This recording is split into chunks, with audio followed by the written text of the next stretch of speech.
জায়গাটিতে প্রচুর সোনা আছে। উনি দেখিয়ে দিচ্ছে আসলে কোন জায়গাতে স্পেসিফিকভাবে সোনা আছে। এই যে দেখতে পাচ্ছেন এই মাটির মধ্যে। তো এই মাটিগুলো প্রথমে আসলে সংরক্ষণ করা হবে এই যে একটা পাত্রে। এই যে দেখতে পাচ্ছেন আরও কিছু মাটি নিবে। এই মাটির মধ্যেই মূলত সোনাগুলো আছে। এই সোনাগুলো আসলে উত্তোলন করছে। এগুলো মূলত এই পাহাড়ের পাদদেশে অর্থাৎ ঝর্ণা বয়ে যায় এরকম জায়গাগুলোতে আসলে এই সোনাগুলো পাওয়া যায়। এটা হচ্ছে চায়নার একটা পাহাড়। তো চলুন দেখি কতগুলো সোনা সে পায়। এই যে দেখতে পাচ্ছেন ওই মাটির মধ্যে সোনা ছিল।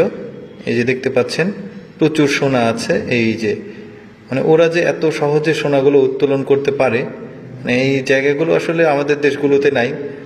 আর থাকলেও সেগুলো আসলে মানে প্রশাসনের আয়ত্তে থাকে। দেখেন কি পরিমাণ সোনা। আর এই জায়গাগুলো আসলে আমাদের দেশে নাই। আরও দেখবো আমরা। এই যে দেখতে পাচ্ছেন মাটিগুলো নিচ্ছে। এই মাটিগুলোর মধ্যেই মূলত সোনা আছে।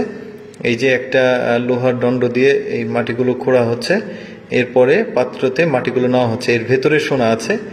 চলুন পুরো ভিডিওটি দেখতে থাকুন। দেখুন কত সোনা ওরা আসলে উত্তোলন করে। সোনা তো আসলে এত অ্যাভেলেবল না। আর এইটা যতটুকু আসলে ওনারা সোনা উত্তোলন করে, তো কম সময়ে আমি দেখছি যে ভালোই সোনা পাচ্ছে। এইভাবে তো প্রতিদিন সোনা উত্তোলন করলে অনেক সোনার মালিক হয়ে যাবে।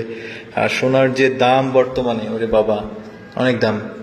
তো দেখি এই যে এভাবে চারিদিকে ঘোরানো হচ্ছে। ঘোরালে মাটি আর পাথরের গুঁড়ি নুড়ি এগুলো কিন্তু পড়ে যাবে। পড়ে গিয়ে একদম পিওর যে সোনাগুলো সেগুলো কিন্তু থেকে যাবে। এই যে দেখতে পাচ্ছেন সোনাগুলো একটু বেশি ভারী হয়।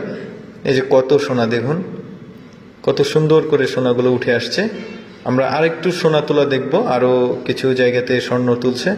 এই যে এইটা পাথরের ভেতরে এই যে একটা অর্ধেক হয়ে গেল, এটাও নিচ্ছে। তারপরে এটাও নিল। আরও কিছু মাটি এখান থেকে সংগ্রহ করছে সোনা যেখানে যেখানে আছে।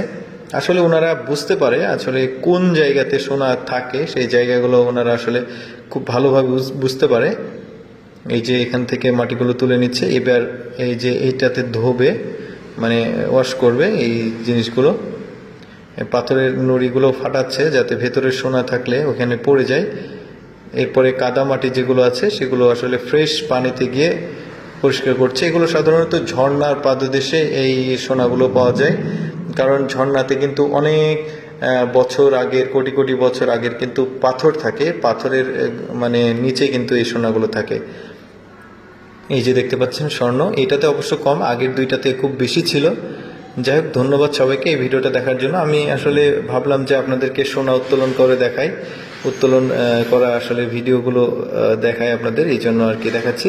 তো ভালো লাগলে অবশ্যই ভিডিওটা লাইক দিবেন আর শেয়ার করে